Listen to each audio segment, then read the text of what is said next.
Et re-salut à tous, après ces quelques mois d'arrêt pour cause de déménagement, je suis dans mon nouveau petit bureau studio temporaire parce que je vais m'aménager un studio un peu particulier, indépendant, enfin un studio à part, on va dire indépendant de mon bureau de travail professionnel dans la maison.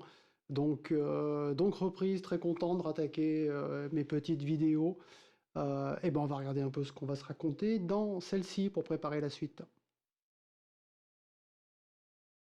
Alors le propos de mes petites vidéos que je m'amuse à faire là, qui n'ont rien à voir avec toutes celles que font les super cadors, youtubeurs, super joueurs et tout, moi je suis vraiment dans le credo, pour ceux qui sont un peu comme moi, à savoir qui sont des mauvais joueurs de gratte, qui ont parfaitement conscience qu'ils seront jamais bons et qui ont pour seul objectif d'être un jour peut-être pas trop mauvais. Voilà. Donc une fois qu'on a dit ça, vous n'êtes pas seul, et je me sens pas seul parce que je sais qu'il y en a pas mal comme moi. Donc c'est vraiment des vidéos sans aucune prétention, avec vraiment le niveau amateur et juste avoir le plaisir de montrer ce que je fais. Et puis si des fois on peut échanger un petit peu comme ça dans les commentaires sur différentes approches, méthodes et tout, et ben c'est super sympa. Donc voilà, il y a vraiment aucune autre prétention que ce plaisir de partager en sachant les grosses limites que l'on a sur la gratte. Bref, donc, et puis de se faire plaisir. Donc voilà, j'ai aucune autre ambition que celle-ci. Je pense qu'il y en a pas mal qui se reconnaîtront, et moi qui me reconnaissent aussi dans tous ces gens-là, par rapport à tous les super cadors qu'on voit sur le tube, et Dieu sait qu'il y en a, où ils sont tous meilleurs les uns que les autres. Et ben là, au moins, voilà, on voit un mauvais avec une gratte, et ça change un peu de la moyenne. Alors cette petite intro étant faite, sur ces petits temps qui se sont écoulés, je me suis acheté quelques petits jouets, parce que bon, faut pas déconner, hein, même si on n'est pas bon, on aime quand même le son sympa, et c'est bon de se faire plaisir.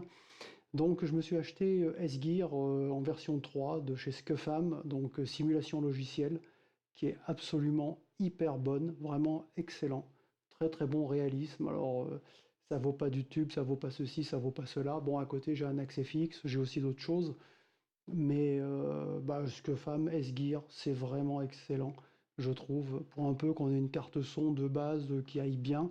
Bon, moi j'ai une Motu 828 ES, mais absolument inutile d'avoir ça. N'importe quelle carte son à 100 balles ou 150 balles, elle est autour de 100 euros, vous fera un super son avec S-Gear. D'ailleurs, j'en ai une là que je branche des fois sur mon PC portable. C'est la ESI, une carte son assez vieille, hein, de chez ESI. C'est la Maya USB 22, un petit truc qui doit valoir, je sais pas, 60 euros, 50 euros, je sais même plus combien ça vaut ça. J'ai testé avec mon PC, en port USB, ça sonne du feu de Dieu, quoi, avec mon PC portable. C'était super excellent. Donc vraiment, S-Gear très très bon. Donc je me suis acheté ça, et pour brancher sur ma tête katana, donc j'utilise, c'est juste là-dessous, là on le voit pas, mais j'ai mon préampli à lampe que j'avais fait faire par un bricoleur d'ampli. Ça m'a coûté 200 balles. C'est un genre Fender Twin avec 3 12 AX7, 3 lampes 12 AX7 en préamp. J'envoie ça dans le return du katana, donc j'utilise le katana comme power amp, et aussi la capacité à rajouter quelques effets. Et puis j'ai mon pedalboard qui est en entrée du préampli. Et je voulais pouvoir pousser un peu la machine parce que ça gueule vite très fort sur les baffles. Et je me suis donc acheté l'excellentissime Captor X de chez Two-Note. De chez Two-Notes d'ailleurs, avec un S.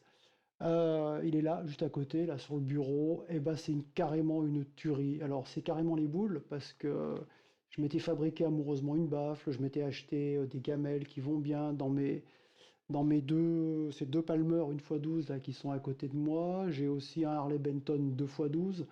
Donc j'avais mis des baffles éminence, du Celestion, G12H30, un G12H30, ouais c'est ça, un G12M Greenback, des éminences aussi, du Governor, du Cannabis Rex, aussi un éminence Swarmfang, très bon. Et le problème c'est qu'avec le Captor X, c'est vachement mieux. C'est vachement mieux parce que je peux pousser le niveau.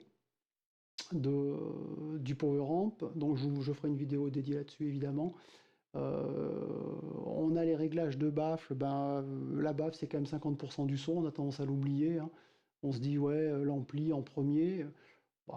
Ça influe autant que l'ampli, et par rapport à des changements de micro sur une gratte, c'est bien plus drastique comme changement que de simples changements de micro sur la gratte. Donc rôle énorme de la baffleuse. On peut s'amuser à positionner deux micros devant, avec une variété pas possible. Donc là je me suis fait une palanquée de presets, et puis j'envoie ça. Alors soit je joue au casque, soit sur mes petites enceintes de monitoring là, les deux de chaque côté, qui sont des Presonus Eris 5, très bien, ces petits trucs à 150 balles la paire, où j'envoie, donc je l'ai ici, là, monté sur un pied, une Harley Benton FRFR 1x12, je ne sais plus comment elle s'appelle, enfin c'est modèle Harley Benton FRFR qui est vachement bien, qui ressemble beaucoup au Headrush 112, super son qui sort de ça aussi. Quand j'envoie mon pédalboard via le Captor X, soit dans le casque, soit dans l'Harley Benton, j'ai un son de ouf, qui est meilleur que sur mes baffles.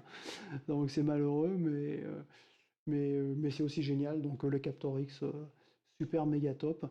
Donc ce que j'ai prévu dans la suite, c'est de faire donc toute une série de vidéos avec notamment une vidéo sur S-Gear, comment je l'utilise avec Reaper, ce que j'en fais, et donc peut-être même plusieurs vidéos là-dessus, et aussi peut-être aussi plusieurs vidéos avec le Captor X, et puis bien voir comment je l'utilise avec le réglage des niveaux sur le préampli et sur le katana que j'utilise en power amp.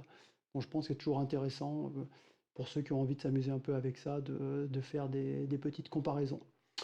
Et puis plein d'autres choses aussi à venir, parce que tant qu'à faire, j'ai aucunement l'intention de m'arrêter de me faire plaisir avec mes jouets. Et je suis très intéressé, toujours chez Two Notes, par leur nouveau préamp, le Revolt guitare, qui m'a l'air, sur les quelques vidéos qu'on a pu voir du NAMM, qui a l'air super. Donc je vais attendre un peu de voir les tests par les super cadors, et puis de voir ce qu'un mec mauvais comme moi peut en tirer. Un truc à 400 balles, je crois, là, donc je vais me prendre ça parce que ça fait trop envie. Et puis il y a aussi leur suite logicielle Genome, qui va remplacer Wall of Sound, qui n'a rien à voir avec Wall of Sound, parce que c'est carrément des tranches de console avec pas mal d'options dessus, qui doit vraiment, enfin qui visiblement a l'air d'être super. Avec aussi de la simulation d'ampli, mais qui m'intéresse moins parce que S-Gear est vraiment super top. S-Gear 3, enfin même le 2 et quelques, hein, avant était très bien. S-Gear 3, maintenant on peut rajouter des pédales en plus, il y en a au moins une en attendant.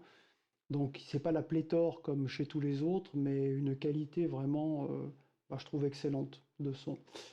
Allez, fin de la petite vidéo rapide, petite intro, petite reprise, donc très content de tout ça, et plein de belles vidéos à venir. Salut, à très bientôt.